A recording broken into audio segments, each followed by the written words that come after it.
வணக்கம் நண்பர்களே, நான் உங்கள் சுபாஷ். தன்னை பாலியல் வன்கொடுமை செஞ்ச சுமார் 22 பேரை வரிசையா நிக்க வச்சு சுட்டுக் கொண்டு சட்டம் என் கூந்தலுக்கு சமம் அப்படின்னு சொன்ன பண்டிட் குயின் என்று அழைக்கப்படும் பூலான் தேவி அவங்களை பத்தி இந்த வீடியோல நம்ம பார்க்க போறோம். பூலான் தேவி இவங்க 1962 ஆண்டு மத்திய பிரதேச மாநிலத்தில் ஒரு மாவட்டத்தில் இவங்க பிறக்கிறாங்க.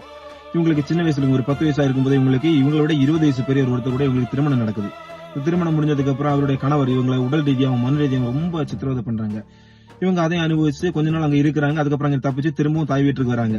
தாய் வீட்டுக்கு வந்த பிறகு என்ன ஆகுதுன்னா, இவங்க நிலை பிரச்சனை காரணமாக இவங்க பெரியப்பா ஒரு பொய் கேஸ்ல இவங்களை சிறையில் அடைக்கிறாங்க. சிறையில் இருந்து வெளில வந்த இவங்களுக்கு எங்க போறணும் வழி தெரியல. இவங்க என்னன்னா ஒரு கொள்ளைக்கார கும்பலோட போய் சேர்றாங்க. அந்த கொள்ளைக்கார கும்பல்ல நிறைய பேர் அங்கேயும் இவங்க நிறைய சித்திரவதைகள் அனுபவிக்கிறாங்க. அங்கிருந்து வேறு சில நபர்கள் இவங்களை கடத்திட்டு போறாங்க. கடத்திட்டு போய் சுமார் 22 பேர் ஒரு 2 வாரமா இவங்களை ரொம்ப பாலியல் ரீதியா ரொம்ப துன்புறுத்தினாங்க. இவங்க நிர்வாணமா ஊருக்குள்ள ஓட விட்டாங்க. அந்த மாதிரி எல்லாம் பண்ணாங்க.